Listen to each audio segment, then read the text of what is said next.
안녕하세요. 오늘 이야기는 오마이뉴스 이충재 기자의 기사를 바탕으로 풀어보려고 합니다. 자, 오늘 다룰 주제. 제목부터가 굉장히 강렬하죠. 윤석열이 퍼뜨린 특검 불출석 바이러스. 아니, 한 사람의 수사 거부가 어떻게 바이러스처럼 퍼져서 법 질서 전체를 흔들 수 있다는 걸까요? 기사의 분석을 한번 차근차근 따라가 보겠습니다. 네, 우리가 가장 먼저 던져봐야 할 질문입니다. 도대체 왜 이 사건의 핵심 인물들이 마치 약속이라도 한 것처럼 줄줄이 특검 조사를 거부하고 있는 걸까요? 그 배경에 뭐가 있는지 한번 들여다보죠.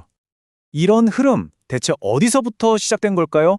기사가 딱 집어서 지목하는 시작점이 있습니다. 바로 윤석열 전 대통령이 남긴 선례입니다. 기사에 나온 상황을 보면요, 꽤 구체적입니다. 윤 전 대통령은 7월에 재구속된 이후에 특검의 모든 조사를 거부했다고 해요. 그것도 무슨 정식 사유서를 낸 것도 아니고 그냥 구두로 안 나간다 통보하는 식이었죠. 심지어 과거에 강제 구인을 시도하니까 속옷 차림으로 저항했던 일까지 있었다고 하는데요. 기사는 바로 이런 행동 하나하나가 잘못된 선례의 시작이었다고 분석하고 있습니다. 그리고 이 선례는 뭐랄까, 그냥 한 사람의 일로 끝나지 않았습니다.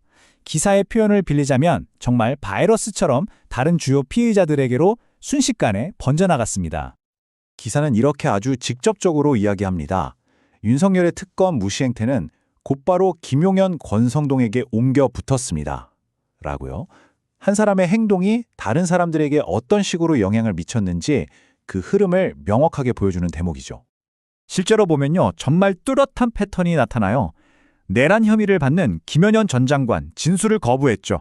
불법 정치자금 혐의의 권성동 의원도 마찬가지였고요. 그리고 김건희 여사 역시 진술 거부권을 행사하면서 건강 이상을 이유로 들고 있습니다. 여기서 정말 흥미로운 지점이 이 대응 방식의 유사성입니다. 기사를 보면 윤 전 대통령이 당뇨 망막증 같은 건강상의 이유를 댔던 것처럼 김건희 여사 역시 저혈압 같은 건강 이상을 계속해서 이유로 들고 있다는 점을 콕 집어서 지적하고 있습니다. 그런데 문제는 여기서 끝나지가 않아요. 이제는 이 수사 비협조가 피의자를 넘어서 참고인에게까지 번지면서 상황이 더 심각해지고 있다는 겁니다. 여기서 잠깐 피의자랑 참고인이 어떻게 다른지 짚고 넘어가 볼까요? 피의자는 말 그대로 범죄 혐의를 받는 사람이고 참고인은 수사에 필요한 정보를 줘서 진실 규명을 도와야 하는 사람이거든요. 그러니까 참고인마저 조사를 거부하는 게 왜 더 심각한 문제인지 아시겠죠? 기사가 꼽은 대표적인 사례가 바로 한동훈 전 대표입니다. 특검이 참고인으로 나와달라고 요청한 것뿐만 아니라 법원의 증인신문 요구에도 응하지 않았다고 해요. 여기서 기사는 한 걸음 더 나아가서 아예 소환장 자체를 의도적으로 피했을 가능성까지 제기하고 있습니다. 김정한 목사의 경우도 마찬가지입니다.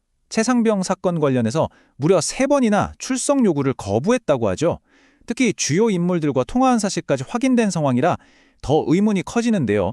기사는 그가 참고인 신분에서 피해자로 전환될 가능성을 우려한 것 아니냐 이렇게 분석하고 있습니다.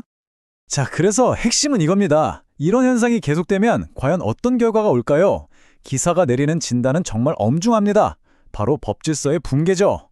이 문장이 바로 기사가 우리에게 보내는 핵심 경고 메시지입니다. 특검 수사에 불응하는 건 법 질서에 대한 정면 도전이라는 점에서 심각한 후유증을 낳습니다.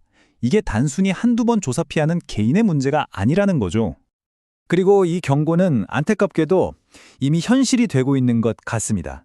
기사는 이런 행태들이 사회 전반에 법 좀 안 지켜도 괜찮아 하는 식의 법 경시 풍조를 널리 퍼뜨리고 있다고 아주 강하게 지적하고 있습니다. 물론 그렇다고 해서 법적으로 대응할 수단이 아예 없는 건 아닙니다. 피의자가 안 나오면 체포영장을 발부할 수 있고 참고인에게는 법원에 증인신문을 청구할 수 있습니다. 그리고 법원은 소환에 불응하면 즉시 처분할 권한을 가지고 있죠. 바로 그렇기 때문에 기사는 결론적으로 이렇게 말합니다. 특검과 법원이 현재 상황을 그냥 보고만 있어서는 안 된다. 법이 가진 권한을 제대로 사용해서 훨씬 더 엄중하게 대처해야 한다고 강력하게 촉구하고 있는 겁니다. 오늘 기사 분석을 마무리하면서 우리 모두에게 남겨진 질문이 아닐까 싶습니다. 법을 지키고 수호해야 할 사람들이 오히려 그 법을 이용해서 수사를 피하는 이런 상황. 과연 우리는 어떻게 막을 수 있을까요? 여러분의 생각은 어떠신가요?